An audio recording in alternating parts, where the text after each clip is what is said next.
कहते हैं कि अगर आदमी का वक्त पूरा हो जाए तो एक छोटी सी सुई भी उसे मार सकती है, लेकिन अगर उसके पास वक्त पड़ा है, उसकी सांसें बाकी है, तो बड़ी से बड़ी तलवार भी उसका कुछ नहीं बिगाड़ सकती। 8 महीने बाद शहर के बड़े से गिरजाघर में किसी ने डरावने क्राइम को अंजाम दिया था, जिसे देखकर किसी की भी रूह कांप जाए। कुछ देर बाद पुलिस आकर अपनी जांच में जुट जाती है। वो अमेरिकन FBI के लिए काम करने वाले विल को यहाँ देखकर हैरान थे। क्राइम सीन को देखकर पुलिस भी हैरान थी कि कोई इतना डरावना क्राइम कैसे कर सकता है। तभी एक आदमी विल से कहता है, मैं चीफ इन्वेस्टिगेटर रोनाल्डो हूँ। तुम्हें यहाँ देखकर हैरान हूँ दोस्त। मैं भी तुम्हारी तरह क्राइम सीन को एनालाइज करके किलर्स को पकड़ता हूँ। तुम यहाँ आए और तुम्हारे साथ साथ ये क्राइम सीन भी यहाँ पहुँच गया। यानी तुम अकेले नहीं हो, या तो तुम किसी के पीछे लगे हो या कोई तुम्हें अपने पास बुला रहा है। तभी पुलिस वाला आकर विल को बुलाता है ताकि विल क्राइम सीन को एनालाइज कर सके। दरअसल विल किसी भी क्राइम सीन को देखकर कल्पना करता था कि किलर ने कैसे कत्ल किया होगा और क्यों किया होगा।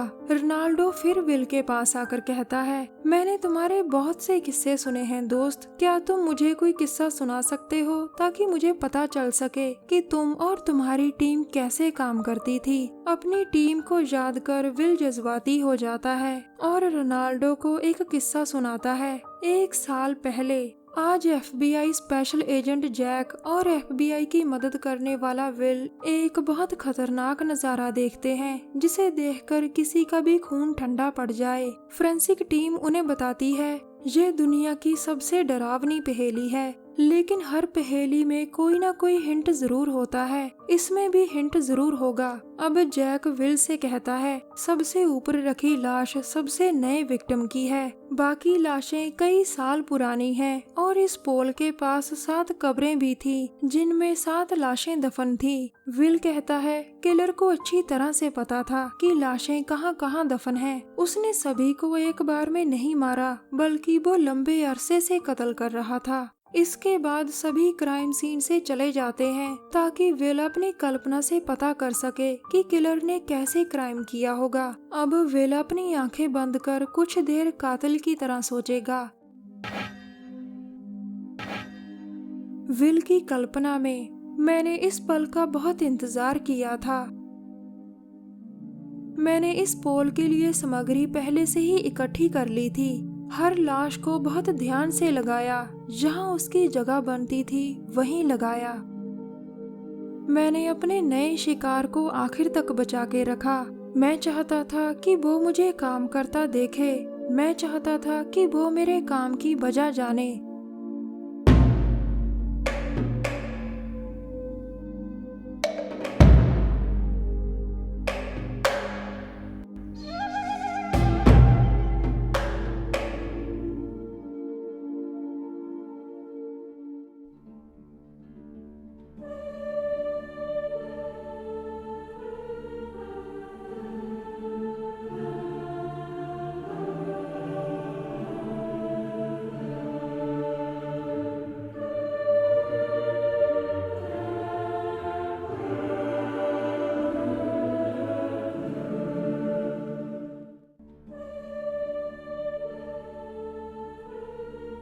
ये मेरा तरीका है, मैं इसी तरह काम करता हूँ, यही मेरी पहचान है।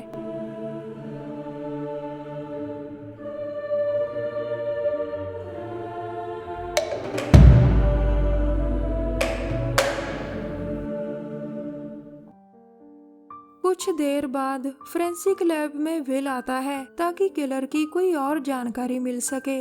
वो आकर पूछता है, कितनी लाशें मिली? फोरेंसिक टीम बताती है, 17। ये है किलर का सबसे नया शिकार समर, उम्र 40 साल। ये पिछले 3 दिनों से गायब था।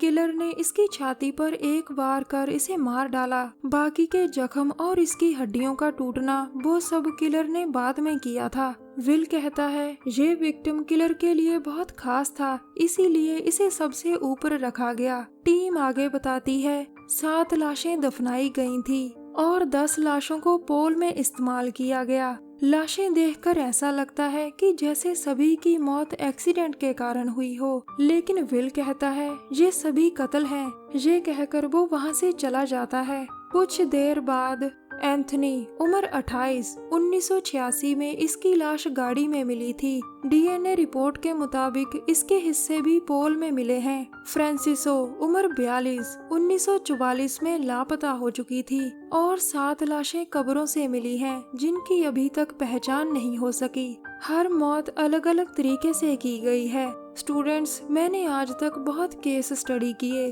तुम भी आगे जाकर एफबीआई में बहुत केस स्टडी करोगे, लेकिन मैंने आज तक ऐसा केस कभी नहीं देखा। ये किलर सबसे अलग है। ये कोई टॉर्चर नहीं करता, इसका कोई तरीका नहीं, इसे तो बस विक्टिम की मौत से मतलब है। इसके बारे में आज तक कोई खबर नहीं आई। ये तो भूत की तरह एकदम सामने आ गया। अब सवाल ये है कि उसने ऐसा क्यों किया होगा। तभी अलाना यानी विल की दोस्त उसे बुलाती है। कुछ देर बाद फोरेंसिक लैब में विल कहता है अगर सबसे ऊपर वाला समर किलर का आखिरी विक्टिम है तो यकीनन सबसे नीचे वाला मार्शल पहला विक्टिम होगा जो 40 साल पहले गायब हुआ था। यानी किलर 40 सालों से कत्ल कर रहा है। याद रखो, सबसे ऊपर वाले विक्टिम समर और सबसे नीचे वाले विक्टिम मार्शल के बीच जरूर कोई संबंध होगा। ये कहकर विल चुप कर जाता है। अगले दिन फोरेंसिक टीम बताती है कि पुलिस रिकॉर्ड के मुताबिक आखिरी विक्टिम समर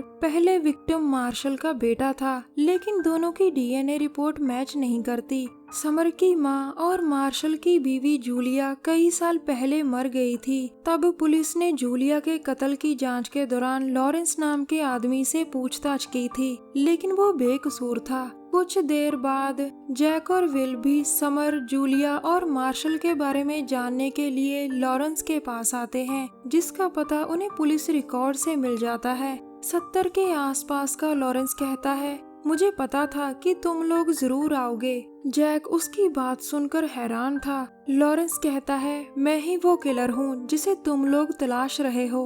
ये सुनकर जैक पूछता है क्या तुम मानते हो कि तुमने ही समर को मारा था? लॉरेंस उसकी बात सुनकर हंसकर कहता है बाकियों को भी मारा था। समर को मैंने इसलिए मारा क्योंकि मेरा उससे कोई वास्ता नहीं था। मैंने अपने हर विक्टिम को किसी न किसी वजह से मारा था। मैं जूलिया से प्यार करता था और उसे पता था कि मैंने ही उसके पति मार्शल को मारा है। जब मार्शल को दफनाया जा रहा था तब शांत खड़े लोगों को देखकर मुझे एहसास हुआ कि ये शांति मेरे काम के कारण है। जैक कहता है जानी तुम खुद को शांति का फरिश्ता मानते हो, अब सारी जिंदगी जेल में शांति से रहना। ये सुनकर लॉरेंस कहता है मेरे पास पैसे नहीं हैं, अब तो जेल भी मुझे होटल जैसी लगेगी। वैसे भी मैं अपना काम करते करते काफी थक चुका था। पहले लोगों को मारो, फिर जब परिवार वाले उन्हें दफना देते तो कब्र से बाहर निकालो, बस अब और नहीं। तभी तो तुम लोगों को सुराग देकर यहाँ बुलाया है।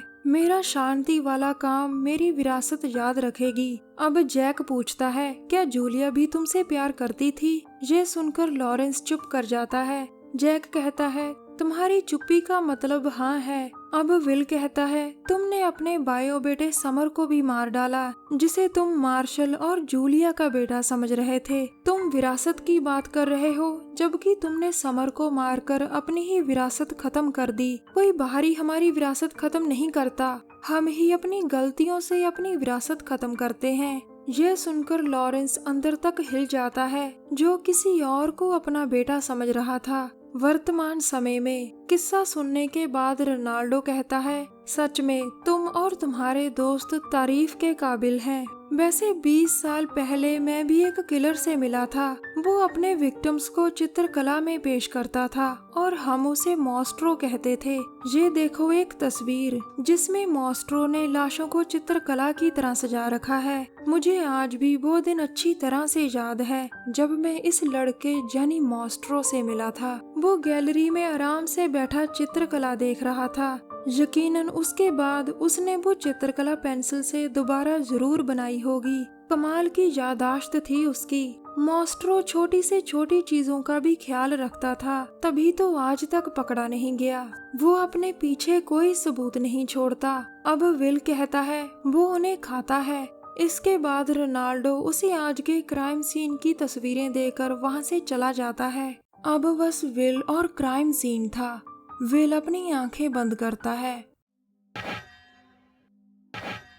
विल की कल्पना में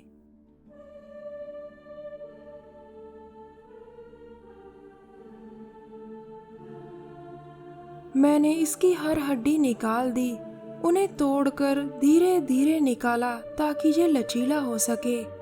मैंने इसकी सारी चमड़ी उधेड़ डाली, इसे मोड़ा, इसे जोड़ा। मैंने एक आदमी के मांस से इंसानी दिल बनाया।